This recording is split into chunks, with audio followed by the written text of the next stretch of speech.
Olá pessoal, tudo bem?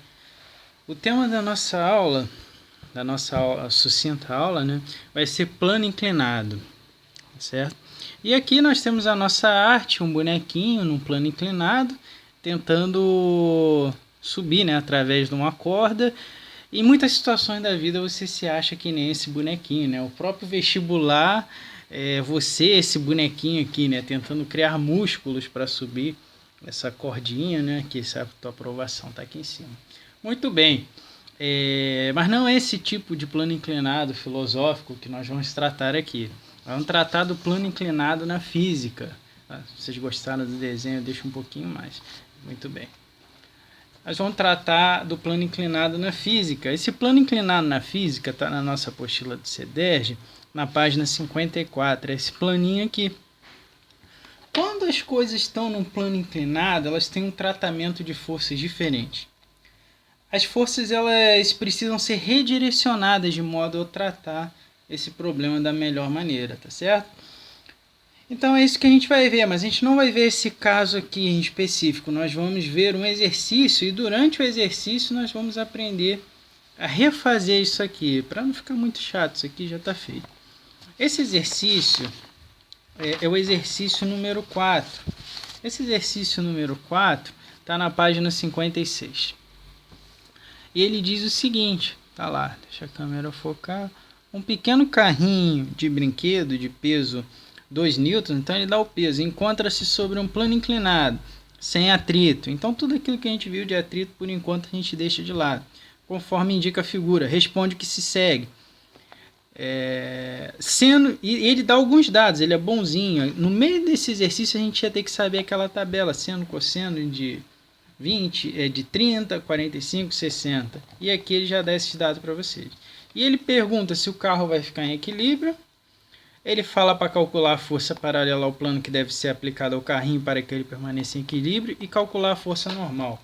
Vamos entender isso melhor. Aqui, nessa folha, que não aparece por enquanto, aqui está ela. Nessa folha eu redesenhei o carrinho. Em vez do carrinho eu tenho um bloco. Para a gente no ensino médio eu posso desenhar da forma que for, não atrapalha. A gente considera bloco, carrinho, ponto, tudo a mesma coisa. Para facilitar, para não ter que ser meio artista, né? Eu desenhei um bloco, tá? E esse bloco vai ser o nosso carro. E aí eu desenhei 2 eixos, agora na direção do movimento. Geralmente eu trato que o plano X é esse plano horizontal e o Y aqui. Só que eu vou ter novos planos X e Y para esse tipo. E aqui está a diferença quando eu tenho um plano inclinado. Meu eixo X vai ser assim, inclinado. E meu eixo Y vai ser inclinado dessa forma, tá? E de acordo com a direção do movimento, eu vou ter componentes diferentes do peso. Isso filosoficamente quer dizer, se isso aqui tiver mais inclinado, ele vai ter uma tendência maior de ser puxado para baixo do que se ele tiver para cá. Mas vamos botar isso matematicamente. Bom, matematicamente a gente tem que ver as forças. Primeira coisa que eu faço, o peso. O peso ele tem que ser decomposto nessas novas direções. Eu vou decompor o peso na direção Y e o peso na direção X. Se eu for olhar na minha apostila, isso já está feito. Tá? É aquele desenho que eu mostrei para vocês. Ele já fala que o PX, ou seja, o peso na direção que ele está se movendo, é peso seno alfa. E o P, a projeção do peso na direção Y, é P cosseno alfa. Aqui tem as explicações do porquê. Mas por enquanto nós não vamos nos concentrar nessas explicações, nós vamos simplesmente usar.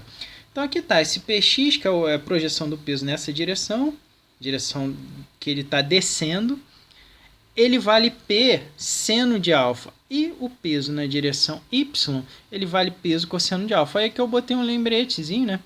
Como o Px é na direção que ele está descendo, você pode pensar P seno descendo.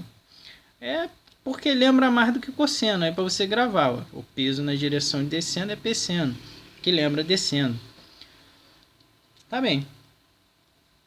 E aqui tá as informações que ele deu no enunciado. Quando eu faço essa projeção aqui, isso aqui morreu. Eu deixo isso aqui de lado, eu trabalho só com isso. Tá?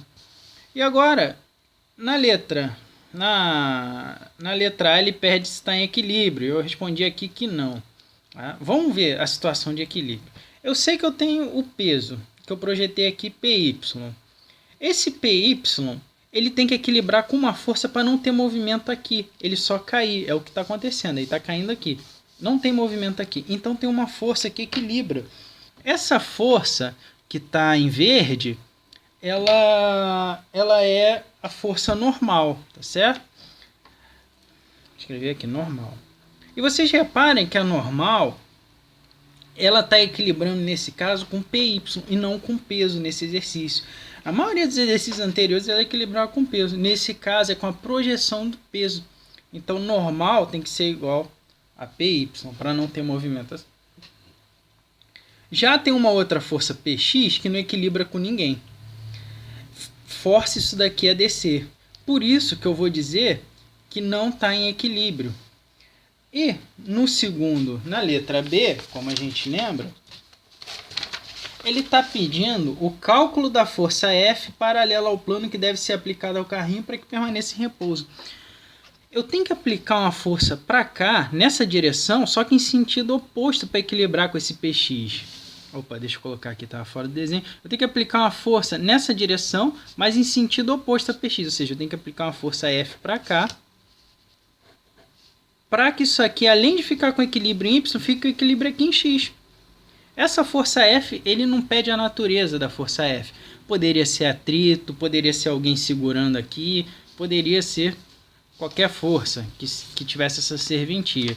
E para o cálculo dessa força, eu uso o seguinte dado. Para estar em equilíbrio, essa força tem que ser igual a Px. Então, boto força igual a Px, sendo que força é igual a P seno de 30, porque Px é P seno de 30. P é 2, seno de 30 é 50, força é igual a 1 newton. Pronto. E agora ele pede, calcule a força normal. Ora, normal é igual a Py, como eu já tinha dito. Então tá aqui, normal é igual a Py. Py é P cosseno 30. P é 2, cosseno 30, 0,86. Normal 1,72. É isso aí, pessoal. Espero que vocês tenham gostado, entendido. Qualquer dúvida vocês podem me perguntar aí no comentário. Valeu, até mais.